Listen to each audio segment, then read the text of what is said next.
Hello, besties! Welcome to Martini with Eddie, your ultimate destination for everything Bravo. Join me as we spill the tea, dissect the drama, and uncork the juiciest gossips from your favorite reality TV show.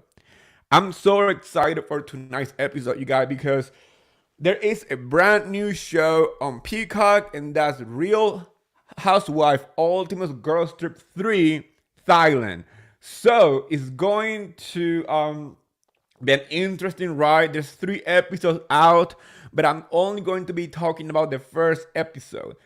I'll be leaving the conversation for the end of the show tonight, just because I know not that many people has watched the show yet, but I want to talk about it because it's really freaking good. So remember, if you watched the first episode of Ultimate Girls Trip 3 Thailand, wait until the end of the show because we are going to be talking about it last.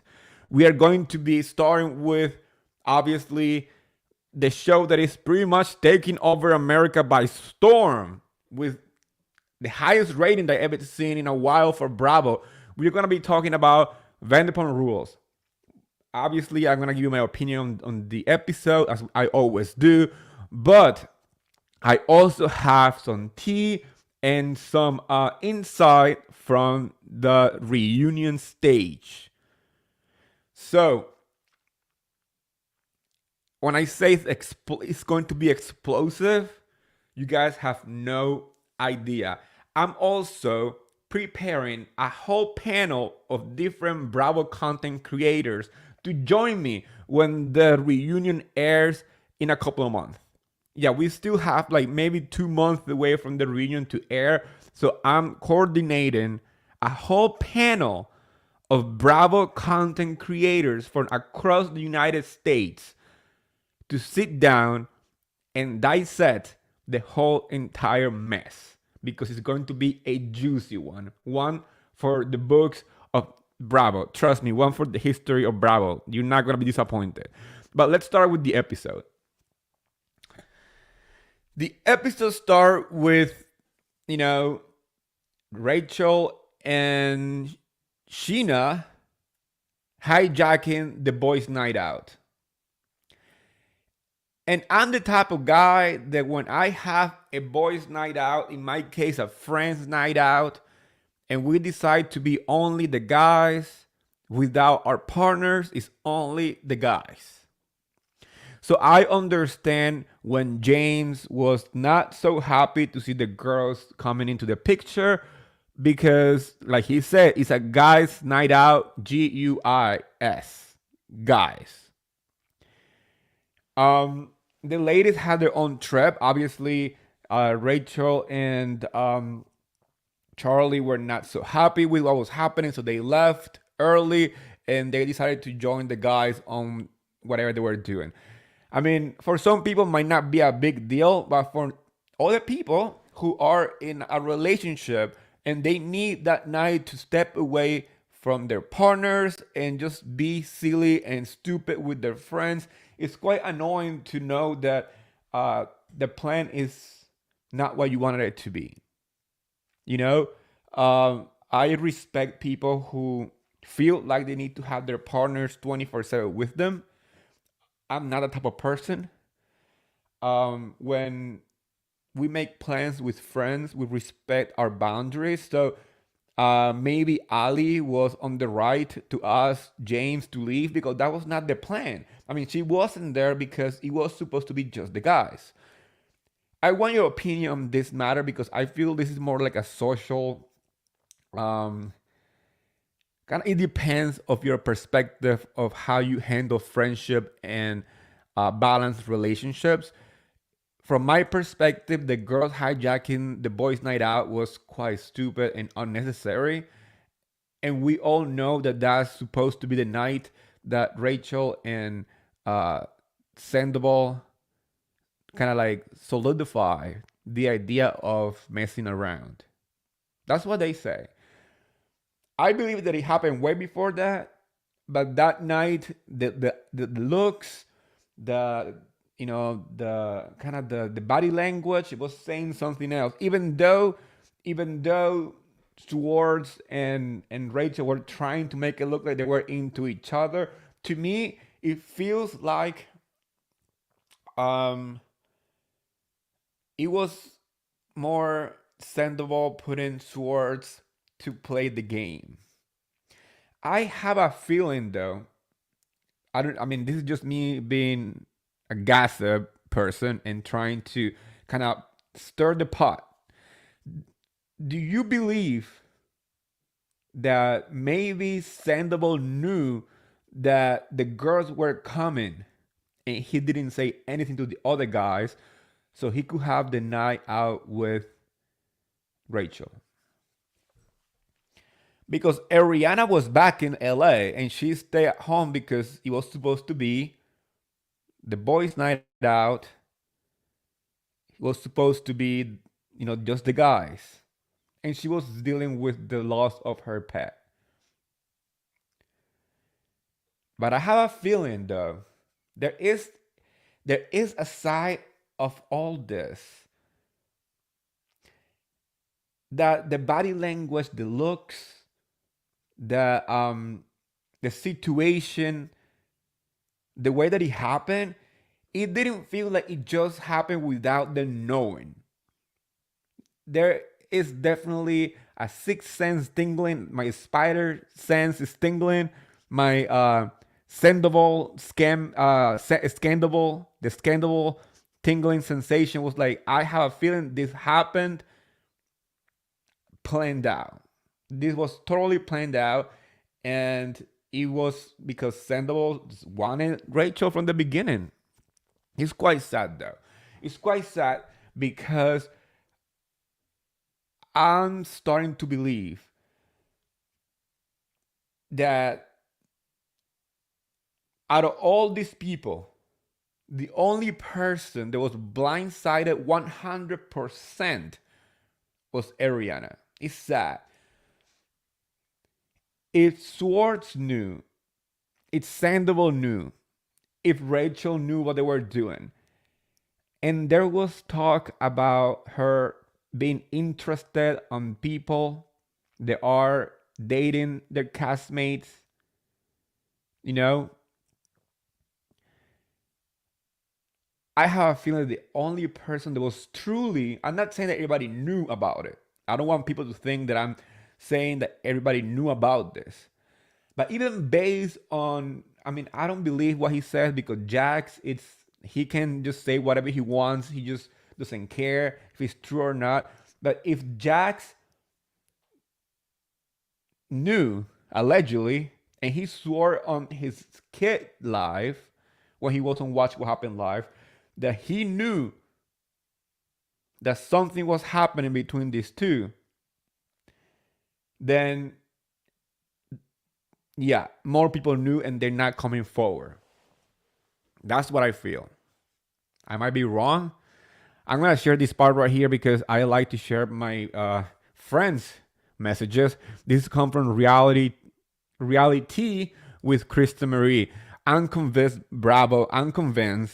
Bravo Productions suspected. I have a feeling too.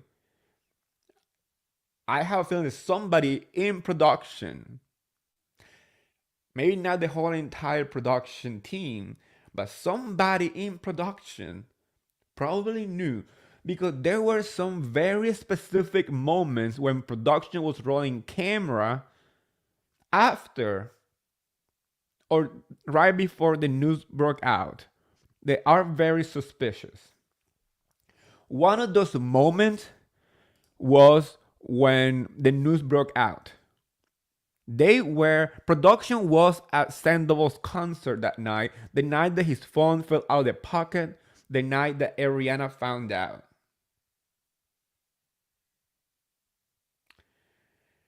So, even though the excuse was that they were going to interview Sandoval about his partnership with Hydroxycut or some shit like that.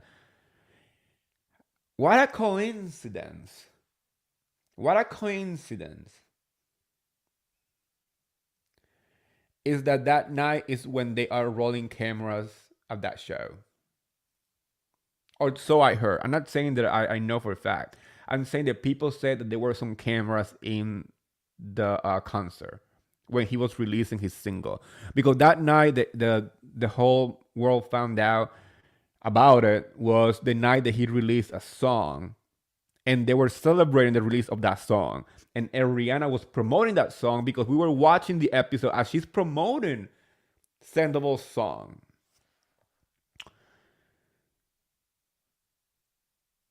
I don't think this was a shock, a shocking news for some people, especially in production. Let's move on from Sandoval for 1 second, and let's talk about Lala having a guest from the BJ's bar back to the house, and how she said that it was the best sex she has had in a while. And I'm like, good for you, girl. I mean, live your single life. I'm happy for you. I think it was really cool that the other ladies got the memo and got the hint, and they were like, you know what? It's time to go to bed. Those are your guys. Those are your friends. When the vibe is right, when the energy is correct, when all the stars are aligning, and you know that you are getting punte or dig down, depend on what you're playing with, those are your friends. And I mean, yeah, reality, you're right. The guy was a cutie. I mean, I was like, Lala has really good taste on guys.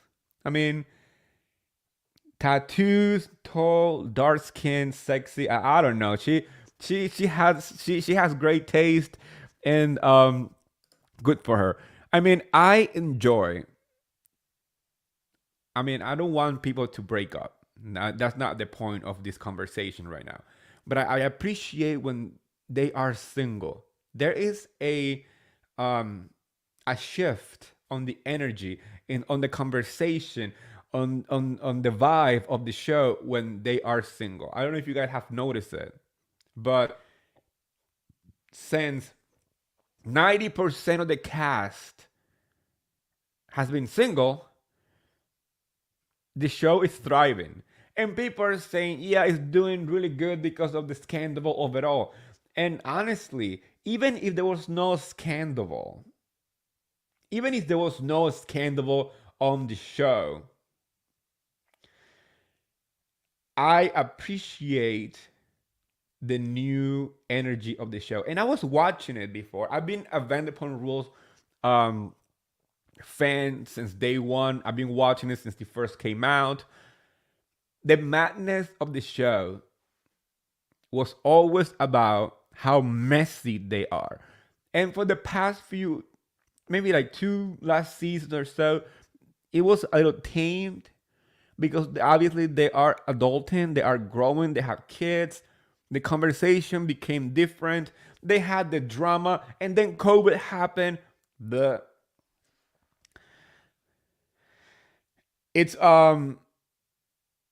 it's a great shift because I'm enjoying the episodes for what they are. A hot train wreck of fun. Obviously, a bunch of people started watching it lately or rewatching it because of the scandal, which is sad because Vanderpump Rules has been and always will be my favorite non-housewife show.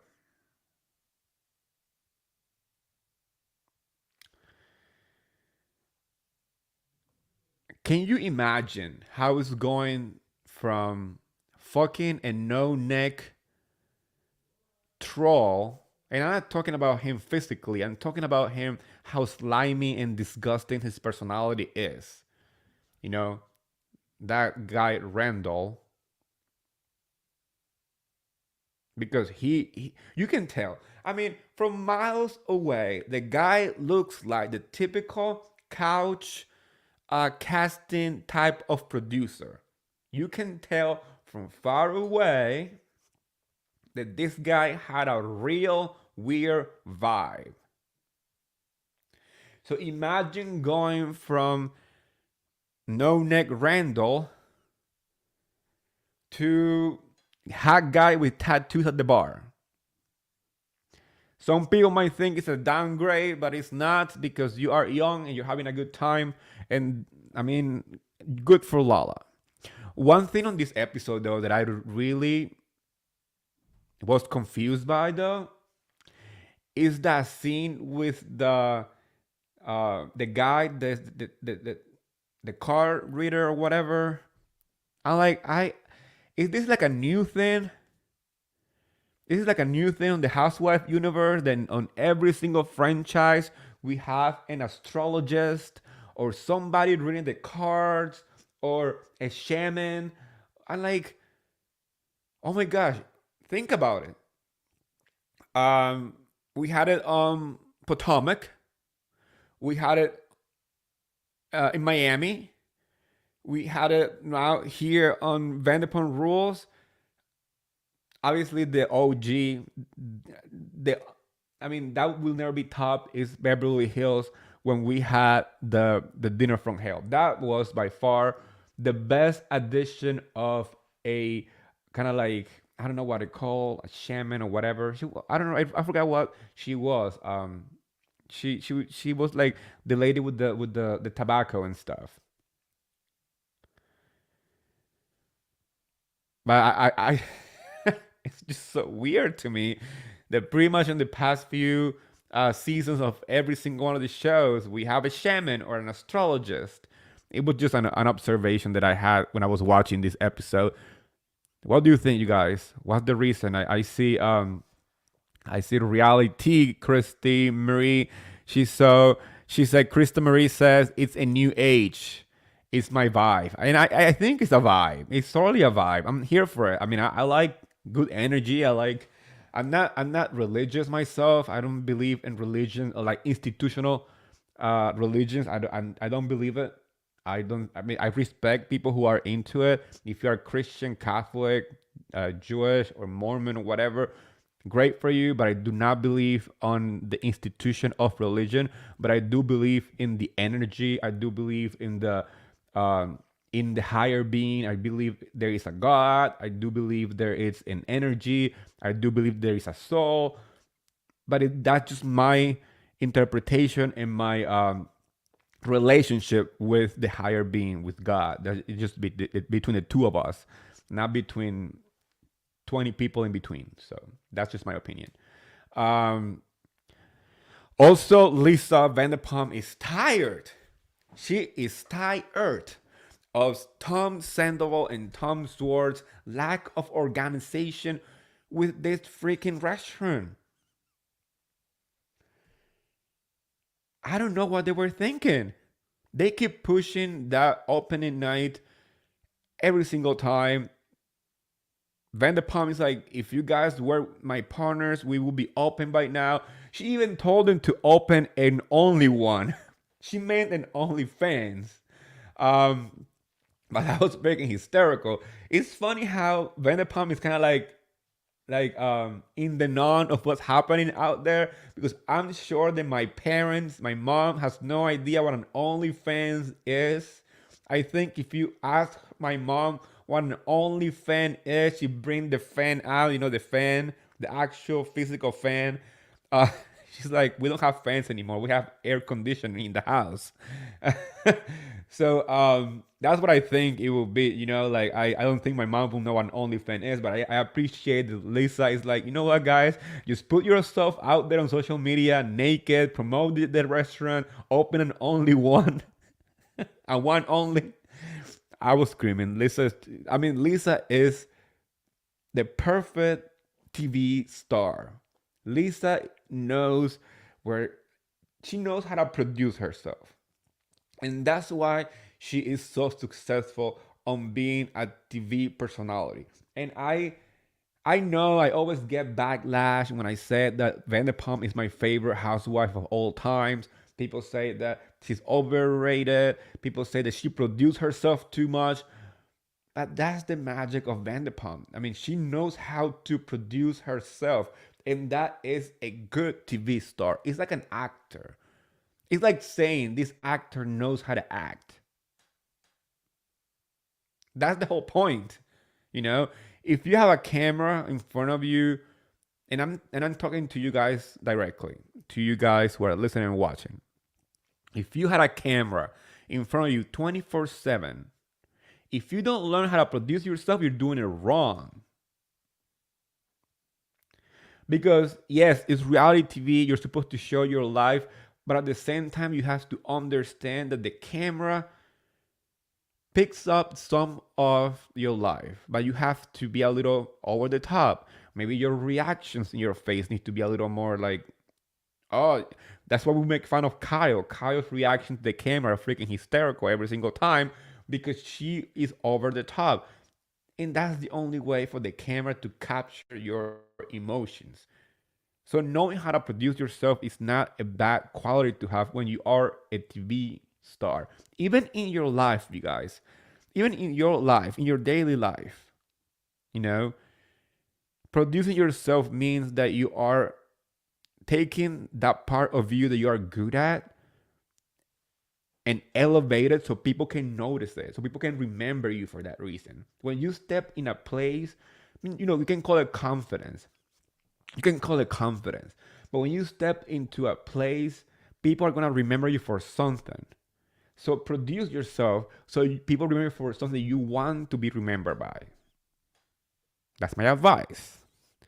Also, the ladies, Ariana and Katie are in the work of the sandwich shop. That I do believe that the moment that they open the shop, when everything is set up, they are going to be more successful than the boys because they have taken the time. They have taken the time to actually invest on this idea, and I'm not talking about investment as monetary, like financial investment. I'm talking about the time of learning the market, learning how to who are the target, you know, who are the people that want to shop at their sandwich shop. That's what you do. You study the market. You learn who is your customer. You create a language. It's like when I created Martini with Eddie. I needed to know who were gonna be my besties. I needed to know who I was talking to. You know, I don't know you guys personally one by one or every person who listens to my podcast, but you guys come to this podcast because you guys feel some kind of either familiarity or think that my opinions align with yours or simply like my personality. One of those. Or hate my personality. Or maybe you hate me and you come here just to laugh at what I'm saying. That's completely fine. But know your market. So that's what they're doing. I have a feeling that that Tom and Tom, when they decided to create Sandy, Swartz and Sandys, they were only thinking about themselves. And if that's not the case, then that's what they've been showing on the show. They look like a hot mess trying to open the goddamn restaurant. I want to read this. This is from Reality with Kristen Marie. New Jersey Besties, ham pink waving, hand pink waving, ham pink waving, hate pink waving. I love this. Yes. It's I mean that's the thing that you gotta connect with people. And based on what I seen on the show, Swords and Sandys have no direction. While the girls do. The girls lack on financial support. Something that maybe Tom and Tom had because they mortgaged their home and stuff like that. Look what happened to Katie. Katie came up with the idea about the sandwich shop to do it with Swords, but he decided to open a bar with his best friend. And now they are struggling to open it. And I'm sure that during this whole entire scandal, that probably affected their business and not in a good way. People say that bad publicity is good publicity. or there is no bad publicity. There's just publicity. But on today's world, there are limits, and I do believe that the current situation that they are, dealing with, most people don't want to be associated with a cheater who cheated on her partner of 10 years with a close friend of both of them and hid it behind her back, and now is acting like it's a victim. Nobody wants that. Nobody wants that person around, let alone a whole freaking brand that is attached to that person. Is it gonna survive? Is the business gonna thrive? Of course, because like everything, shockwave just feel really heavy at first, but then they just expand and they just go away, and that's what's gonna happen. Scandal is gonna run its life at one point, and people are gonna forget about it, and people are gonna move on. That's life. But currently, I do believe that if the girls open their business, they are going to get more support because people are on Ariana's side, rightfully so. You know? Another part of this episode, just to kind of wrap it up a little bit before we jump into the reunion news that I have, was the party at Tom and Ariana's. There's two things that I feel really bad watching that scene. One is Ariana defending Rachel to everybody while this girl is already fucking her boyfriend. And then seeing Katie and Tom fighting once again, like they did the whole entire time. Even now that they're getting divorced, they're still fighting if they were a couple. And I'm like literally screaming at the TV, like, stop fighting like you guys are boyfriend and girlfriend, because you guys are not.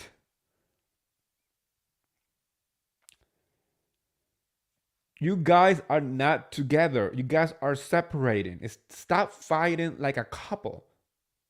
The fact that freaking Schwartz is running behind Katie like, Bob, don't leave, Bob. Don't leave, Bob. I'm like, dude, like, shut the F up.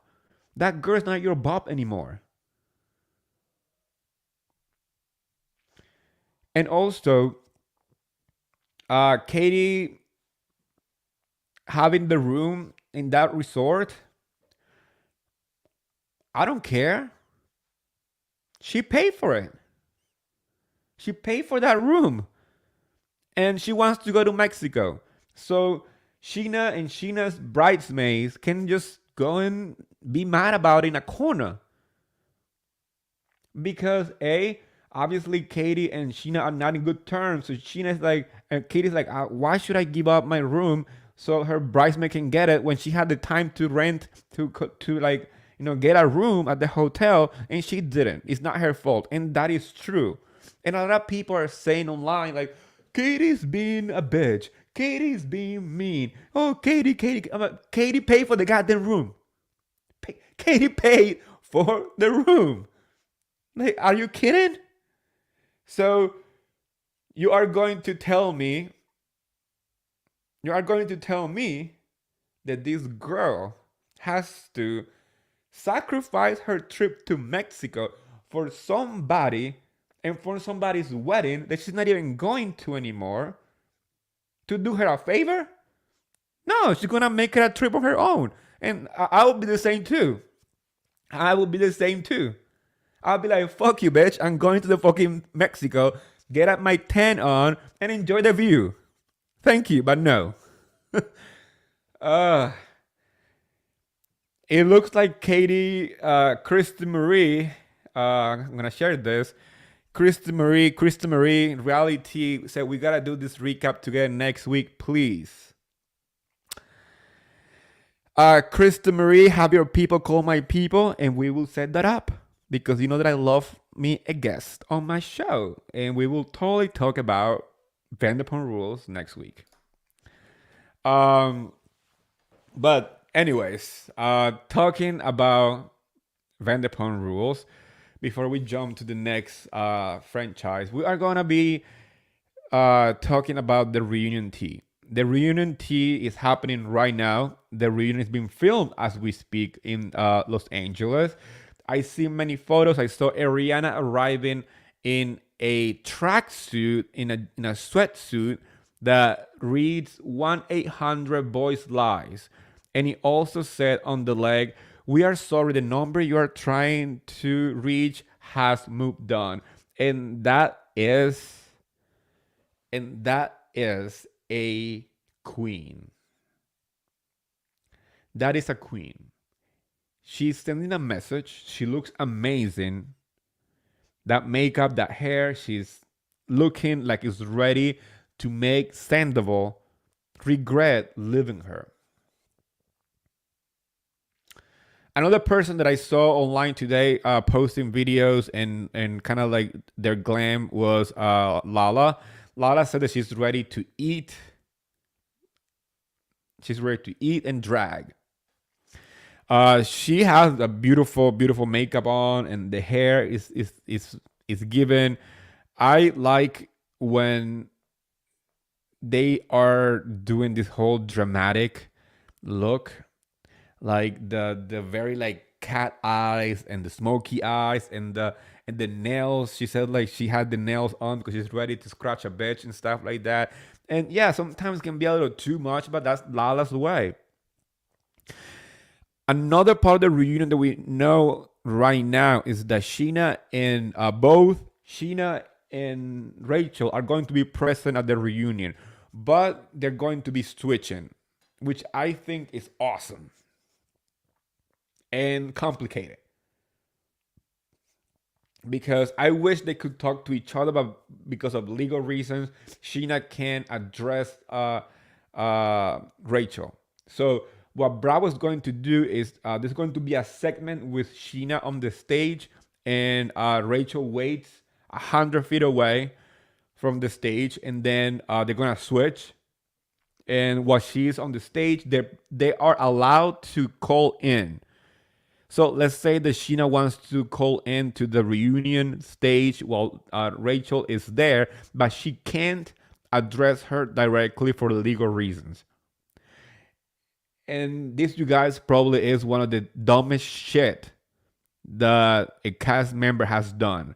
I hate the fact that Rachel went to the extent to block Sheena to speak her mind directly to her, because the only person that actually had her back during the whole entire season was Sheena. Sheena was the one pushing her to date Swords. Sheena was the one who was like kind of like parading around with her. You know, that's how I feel. So I think Sheena should be able to tell to her face that she used her for the show. The fact that she's not gonna be able to do that is kind of pissing me off. I mean, she's probably gonna say it to the cast and to like the viewers, but it's not gonna have the same impact than saying it to her face. The seating chart is very interesting because a lot of people are questioning the location of Rachel. Rachel is going to be sitting between Tom Sandoval and Tom Swords, right in front of Ariana. And how fucked up that is. Having to deal with this whole shit in the public eye for the past 2 weeks, to sit there and have to look directly at these two sitting next to each other. And God knows that I'm gonna have a rage, like a freaking rage, if I see them holding hands in that reunion stage. If I see Sandoval holding hands with Rachel, my TV is gonna fly off the window. I'm gonna have to call Best Buy to make sure that my insurance still are going, because that TV is gonna be flying off the window. So the seating chart is, to one side of Andy is going to be Ariana, Katie, James, and Lala. On the other side, usually Lisa Vanderpump and Andy are on the same level. It's not like, it's not like she's sitting on a couch with the other people. She's sitting next to Andy. So on the other side is Lisa Vanderpump, and next to her it's Tom Sandoval, Rachel, and Swartz. And when Rachel is removed from the stage to bring Sheena, it's going to be Tom Sandoval, Tom Swartz, and Sheena. So that's the seating chart. I really wish. I'm pretty sure this is just for logistic and for the way that the stage is set up, but I really wish that when Rachel is removed from the stage, Sheena sat on the opposite side with the rest of the cast, and only Tom Swartz and Tom Sandoval will be sitting by themselves like the clowns they are on one side of the couch.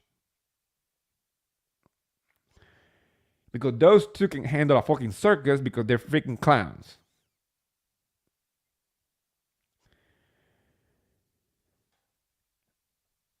The reunion is gonna be airing probably like in a month and a half or 2 months. We still have many episodes to go. The season has usually Vanderpump Rules seasons have between like 16 episodes, right? We only on episode 7, so we probably have at least 2 more months of to go before we see the actual reunion. But in this show, the amount of cue cards that he has, and God knows that that's gonna take forever to go through because it's a big freaking stack, huge stack. He shared a video with Vandepump. He shared a video with Katie and Lala as they're getting ready. He also shared a video with Tom Swartz where he asked him, "What do you think? Were you silent or you were silent? Were you silent or silenced?"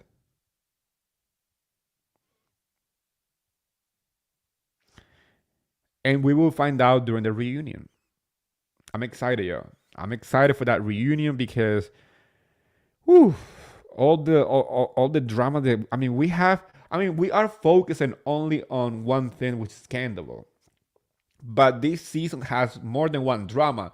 We have Sheena versus Katie, and I'm pretty sure they are in good terms now because they are supporting Ariana. Because I've seen them hanging out, I've seen them being a good team, but they have to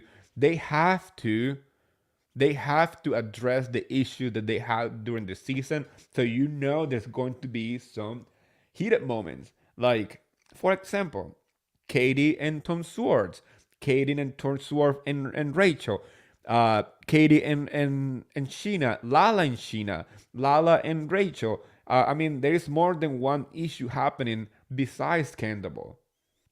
We have James that I'm pretty sure he's gonna go real hard on Rachel because he is salivating of the mouth to have his moment, because everybody was going after him after the whole Rachel situation and breaking up the way that she broke up the engagement and all the stuff. And even though she said that part of the issue is because James spoke about her parents, which if that's true, he deserved that and more. But I'm thinking that he wants a moment of kind of like, I told you so. That's what I think he's doing. Let's go through Miami real quick.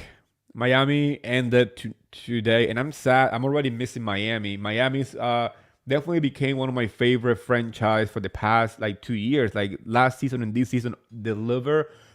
It's one of the most cohesive cast, one of the most entertaining cast. They have their issues, but they know when to stop being, dramatic and just band together to support one cast member who was going through a lot. Lisa and her, separation of Lenny. I think finally we got to the point where we are kind of like in that line where it feels like it's going too much into the drama, but at the same time, who knows? It's Miami. There was some drama between Ariana and Alexia. Pretty much the whole entire time, it was just Adriana and Alexia fighting. And poor Andy, though. God bless Andy, you guys. That guy sat there and he almost yelled again and again for them to stop screaming. But nope, nope. They did not. They just didn't.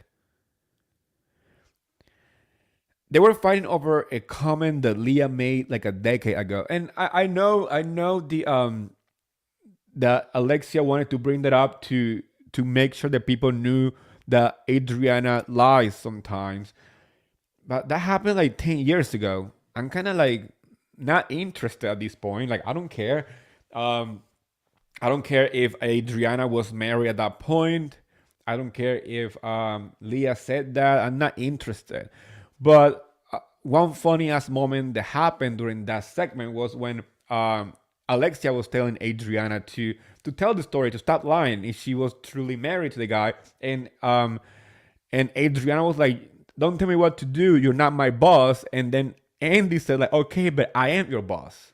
So, and I was like, "Okay, Andy, you're coming with a sassy response. I'm here for it." He's learning from the directly from the housewife. I think he has read the housewife book for way too many years that he knows exactly when to say something funny. That was the moment he grabbed it and he ran with it.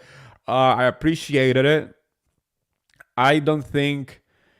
I just don't think that even though there were so many moments where I felt like Adriana and Alexia and Marisol were trying to find a resolution to their issues, something always happened. For example, that car, um, that letter. I mean, that letter that Adriana brought to the stage was freaking hysterical. The whole thing about the liver was not. I mean, it was funny as a viewer, but being there was probably the cringiest stuff I've seen in my life. It was hysterical, and nobody found it funny. Nobody, not even Julia, was like, she was like, Adriana, this was not the time or the place to do this because we are trying to have a happy ending. And every time that she said happy ending, what I was thinking was a massage with a happy ending. That's what my mind went to. And I know, oh my gosh, Eddie has such a dirty mind. I'm like, yes, I do. Yes, I do. So what? Um, that was like, okay, I was like, stop saying happy ending. All I can think is a massage right now.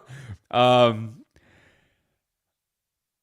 one one piece of information that we found out also during this reunion is the fact that Kiki knew more models that were cheating, that were sleeping with Lenny as he was cheating on Lisa without her knowing. Kiki said like, I did not know you at that point. Uh, I was going to your parties because either PR, from the agencies or models invited me, and I saw this guy, you know, doing his business with other people. Like she knew direct sources. So Lenny's a piece of shit.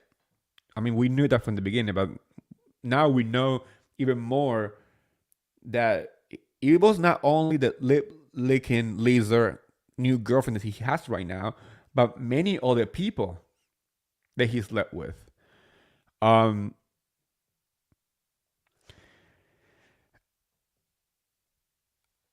it seems like Anthony and Alexia were not in good terms either because Alexia called her Antonia because he was being a little sassy man. Alexia said that she was not, she doesn't like people, she doesn't like men who talk shit about women, and Lisa was laughing. I really love when people talk shit about each other and then the other housewife react. Like you're not expecting that reaction. But as Alexia's calling Anthony and Antonia, Lisa is cracking up. I was laughing right with them. The great thing about Miami, though, the great thing about Miami is that the cast, maybe it feels like they know Andy for a long time, right? Especially the OGs. I'm talking about Alexia, Marisol, um, Larsa. You know, they know Andy the longest out of all the people in that panel, right? And you can tell there was a segment where even Andy became part of the conversation when Marisol asked him, like, hey, my mom said that you were not gonna find love. How you feel right now? And he said, like, well, I mean, I'm hoping that my story isn't over. And Marisol said, like, yeah, I believe that. I'm here for you. And they were having a conversation. It was not about just the show. I mean, obviously it's related to the show because it was about Marisol's mother. But it got the feeling of Andy being so comfortable with these women that he was talking about his love life with them. You know what I'm saying? It feels like friends talking, not just co-workers talking. I see Andy on different reunions. I see how he acts around the ladies. He has his favorites, but on this particular reunion, there were moments that even though he was gonna lose her goddamn mind, also he felt comfortable with them. Something that I didn't see, like in Salt Lake City. We saw Salt Lake City. Salt Lake City was a hot mess of a reunion. Um, in Beverly Hills, I mean, he's comfortable with most of them too, but I think it's just because such a long, like it's been for a long time. So is Atlanta, but I never seen a conversation turn, like a table turn, just on Andy, specifically Andy. I'm talking about Andy, talking about his life in a way that it was not necessarily related to the show or currently related to the show. So I liked it. And at the end of this reunion, it seems like they ended it in a good term. It seemed like they ended it, like they say, zero out.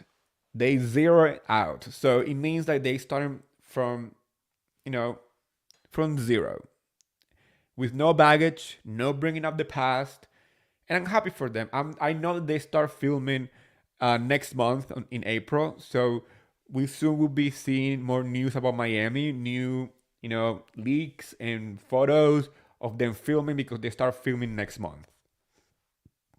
So I'm happy to see that at the end of the reunion, all this drama that they had, all this petty fights and all this stuff were left in the past.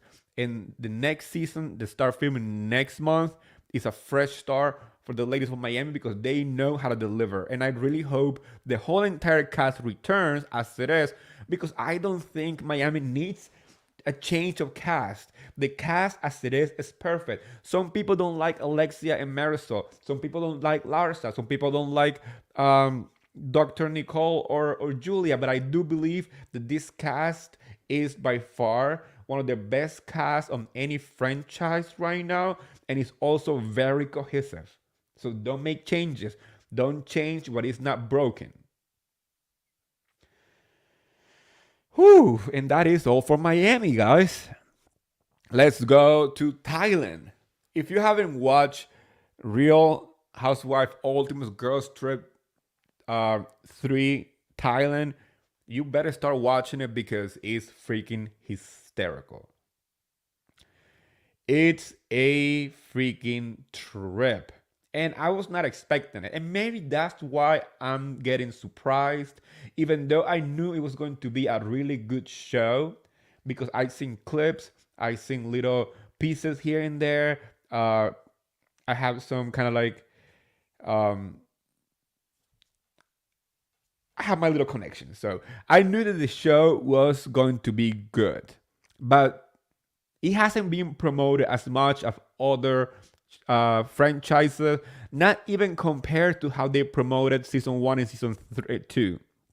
You know, Peacock hasn't promoted that one as much. So many people did not know that that show premiered today. I was surprised that so many people were commenting on my Twitter as I'm doing the recap, because you know that I do live recaps, or at least I recap as I'm watching. I was watching the first episode today, and there's 3 episodes out, but I decided to watch the first one first, obviously, and stop.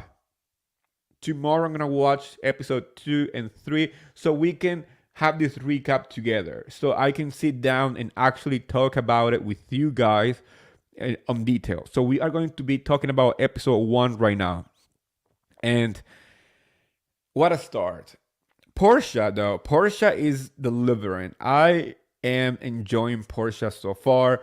I think she has um, charisma. She has great confessionals. I mean, we know that.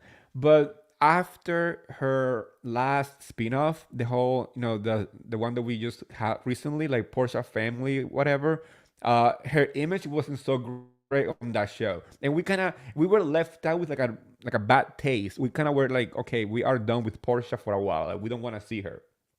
Um, but but on this episode and this season, she is coming back to that really funny. I was laughing the whole entire time with her. There was a part where she said like, "I'm back just to watch this shit happen and judge from it from the inside." So it's great. Another part that I was dying is when they showed at the beginning of the episode when they are packing to go to Thailand, and at one point you see Leah packing with her mom, and she's wearing like Crocs, and she said to the mom that they were like Balenciaga and they cost like $400 or so, and the mom said like they look exactly like Dwayne Reed Crocs, and I was dying. Because I hate Crocs. People, stop wearing Crocs. Crocs are not shoes. Crocs are not shoes. Crocs were invented to people that work in really hot spaces to wear. Like chef in a restaurant wear Crocs. Nurses and stuff. That's what Crocs are for. Not for you to wear them out to like a trip or an airport. I don't want to see your toes. I don't want to see your feet. I think it's gross. I don't have a feet fetish. I think feet are ugly. So keep your toes and your feet in a sock inside of a shoe. You know, I'm not a big fan of flip flops or sandals or anything like that. I am from New York City area. I grew up in Jersey, and then I moved to the city for like 10 years. And when I tell you, when I saw people wearing open toe shoes in the subway, I'm like, you have no idea how many rats have pee and poop in that area, and you are putting your feet pretty much exposed in 100-degree weather in a freaking humid subway where there's rats peeing everywhere. And not only rats, the homeless literally poop and puke and pee in that corner. So please wear shoes that are not open. That's how I feel about the Crocs. It's like, I don't want to see them. In that plasticky vibe, I'm like, it looks so cheap. Like, I don't like it. I mean, don't come for me if you like Crocs. If you like Crocs, wear your Crocs. This is a free country. It's a free country, so you can wear whatever you want. If you want to wear your Crocs in your head as a hat, be my guest. But my opinion is, please do not wear Crocs to spaces where other people have to deal with your feet. On the other hand, Heather is talking about the fact that 2 days after Jane Shah, the fact that Jane Shah, went into court and pled guilty. Oh my gosh, she was like, I wanna read this in the most dramatic way, because honestly, that's how I picture it in my head when she was saying it. She acted like a victim. She said, in an in an unforeseen turn of events, she pled guilty. I am barely recovering from those news. It's been 2 days, and I got on a plane, and I'm showing up in Thailand.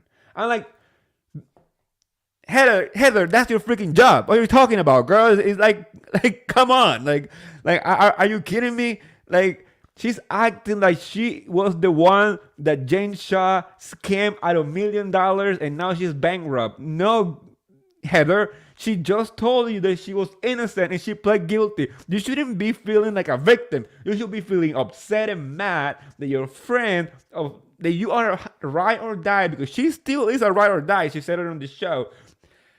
She said, oh my gosh, in the offer scene, I had to go to Thailand 2 days after she pled guilty. I'm like, and?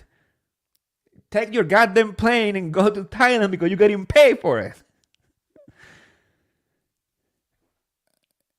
Like, no, Heather is not the victim of Jen Shah here. She might be the victim of like Jen Shah's lie, or maybe the black eye situation. But the fact that Jen Shah pled guilty is not something that affect her on anything. You know, the people who really got affected by this whole mess are other people, and they're not complaining about going on a trip to Thailand. Like, come on, Heather. You know better. Well, she doesn't know better, because then when she get to Thailand, she told Leah.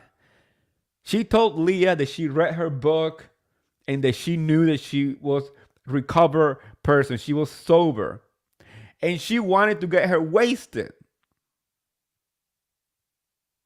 She said as a joke that she wanted to get Leah wasted. And I'm thinking, does Heather have a social anxiety case of not knowing when to stop talking or when a joke is not funny? Because that was not funny. That was gross. Because you are playing around with somebody's sobriety. And that is fucked up. That is so fucked up. Leah was pissed, and rightfully so. And for those who are listening, and if you haven't watched the episode, you were warned before. So, yeah, I'm just giving you little tidbits. I'm not gonna, you're not gonna be left feeling like you watched the show as I'm like recapping. You wanna watch it because it's a fucking, it's nuts. And then you have Alexia and Marisol who got to Thailand, and Marisol is complaining that she feels dizzy, and Alexia is trying to get her to drink water, and she doesn't want to drink water. I'm like, the humidity in Thailand, you cannot just be drinking alcohol because you die. There was a moment that really, really got me upset. Got me pissed off, maybe because I'm Spaniard, and as you can hear, I speak Spanish. I mean, I have an accent. I'm not trying to hide it. I'm very proud where I came from, and even though I grew up in the United States of America and I feel like an American, and I'm an American because I'm an American citizen, but I was born in Spain, and I'm very proud of my culture. So I don't speak to you in Spanish because I'm not talking to somebody who is from a Spanish-speaking country. But if I'm with a family member who does not speak English as their first language, or don't speak English as much as I do, because I speak English like on the daily since I moved here, so I'm more comfortable, having a conversation with you in English.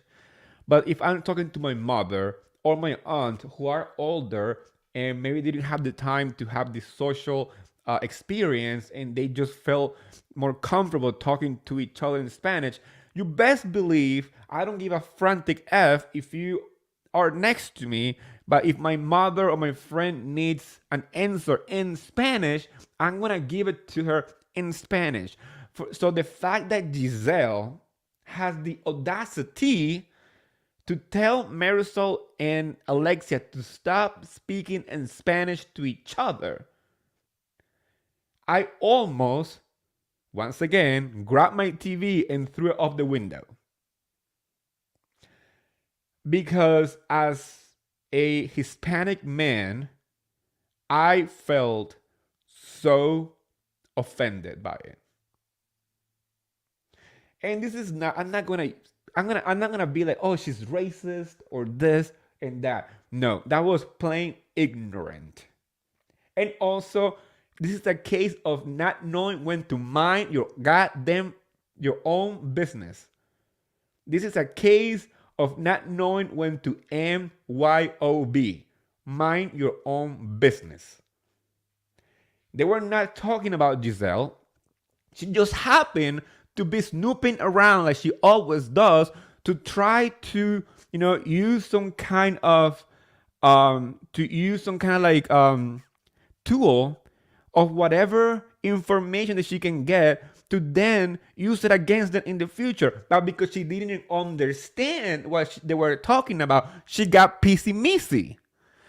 So pissy-missy Jeezy needs to mind her own goddamn business. And she didn't do this once. She did it twice on this episode. Twice. First, when they arrived, they were having a little prayer moment. Right? So when Marisol and Alexia were done, they were talking to each other about the experience of the prayer. The funniest part is the editors were like, Giselle is complaining. Let's make it more dramatic. So they edited in a way that they showed the translation of what Marisol and Alexia are saying. The actual translation of it. And then they showed Giselle in a black and white, like smoky scene with a Giselle translation in her head. And every time that Giselle listened to them speaking in Spanish in her head, is like they're talking about her. So some viewers were confused because some people went on my Twitter to say, oh, but Alexia and Marisol were talking about her based on what it was shown on the TV. I was like, no. There's two translations. There's one that is the actual direct translation of the conversation. And then kind of like a make-believe translation of what Giselle is thinking in her Snoopy ass head of what they're saying. Because she likes to snoop around. And I'm so happy that finally somebody called her out her bullshit. Because Alexia, like I said before, it happened twice. The first time with the prayer, the second time at the dinner. At the dinner, Alexia and Marisol were sharing to each other that they were feeling dizzy, that they wasn't feeling so well, they were tired. They were flying for hours to a humid as shit place. They were not drinking enough water, so they felt dehydrated. They were sharing that to each other. And then Giselle said, like, oh, no. Y'all, we're not doing this right now. And Portia, annoyed, she was so annoyed by what he says, like, what are you talking about? They're talking in Spanish. And I don't know what they're talking about. I feel excluded. I'm like, this is none of your business. None of your business. Like, learn how to just freaking be cool. Don't be uncool. Like, don't be uncool, Giselle. There was only one part of the episode that I agree with her, and it's when she called out Heather on a confessional saying, you can be a loyal friend, but you have to know when to retreat and say abort. That was when she was talking about Heather being a ride or die of Jen Shah. And it's true.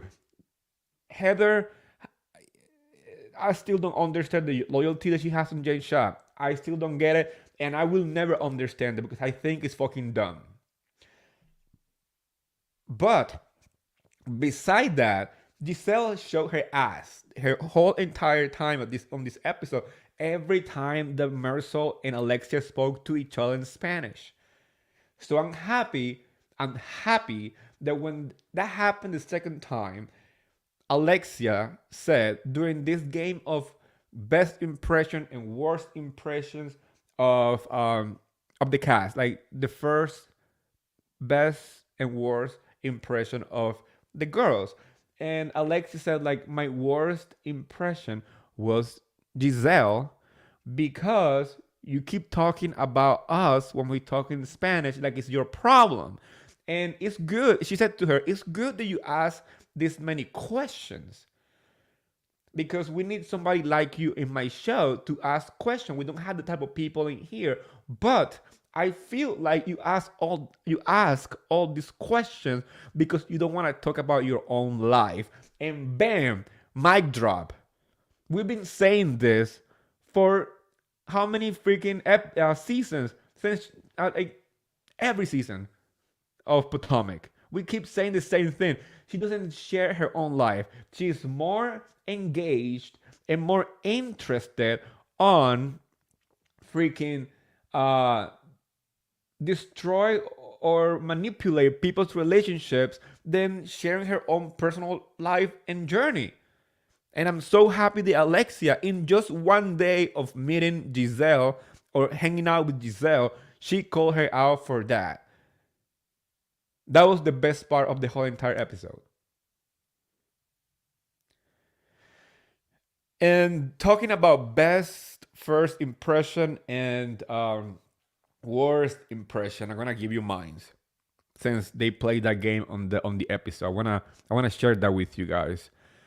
My first best impression so far,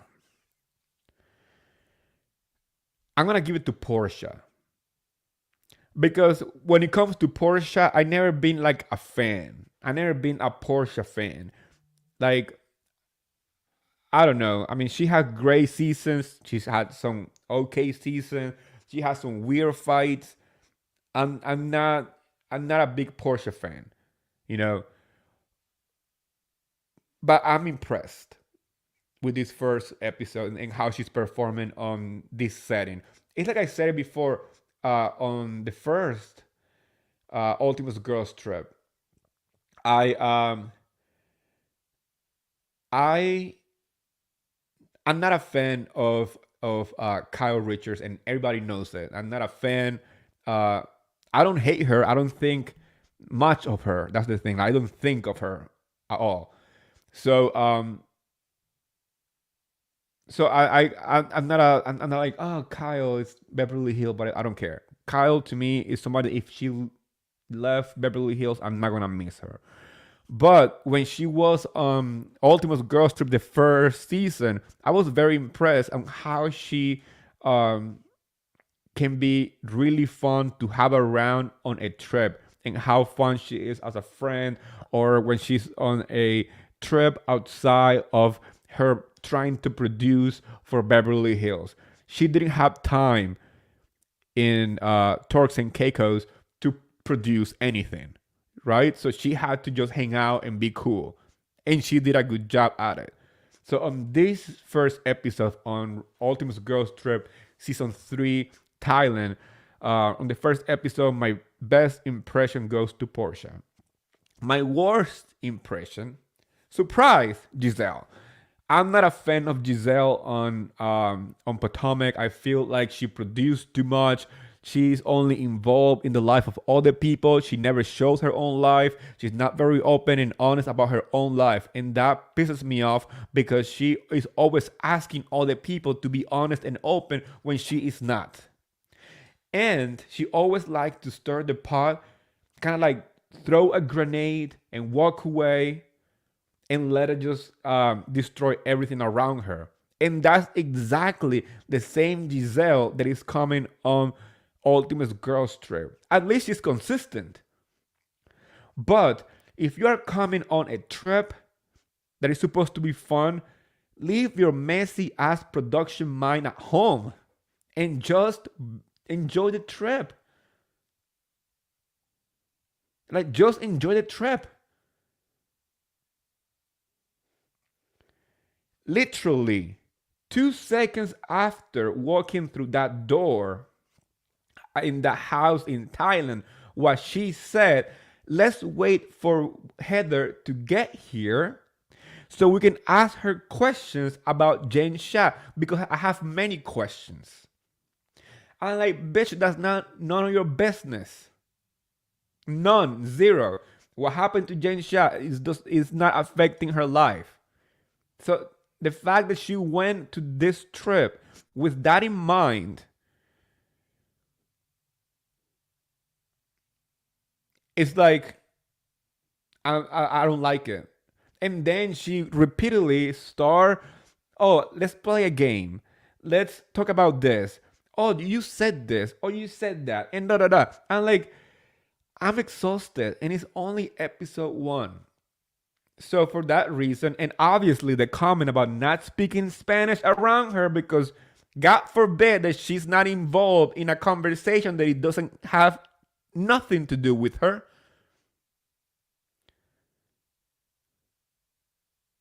That's the thing. I am not a fan on Potomac, and I'm not a fan on Ultimate Girls Trip. So my worst impression is Giselle. Whew, that was a lot, you guys. We spoke about a lot of stuff tonight. I knew that we had a busy day in the Bravo universe, and trust me, I woke up this morning. I woke up this morning and I shared a tweet, and I sent the tweet to my friends who are not Bravo watchers, viewers, fans. They don't even watch and they don't even know what Bravo is. Yes, there are people out there who are not Bravo fans, and I don't even know what I'm friend with them. I don't understand how in the world I have friends that are not Bravo fans or Bravoholics. But I sent them a message this morning because I tweeted it out. I was like, today my schedule is Real Housewives of Miami reunion part 3, 3 episodes of Real Housewives Ultimate Girls Trip, Vandepump Rules reunion, plus prepare myself for a podcast at night. And this is just one day in the life of a Bravo content creator.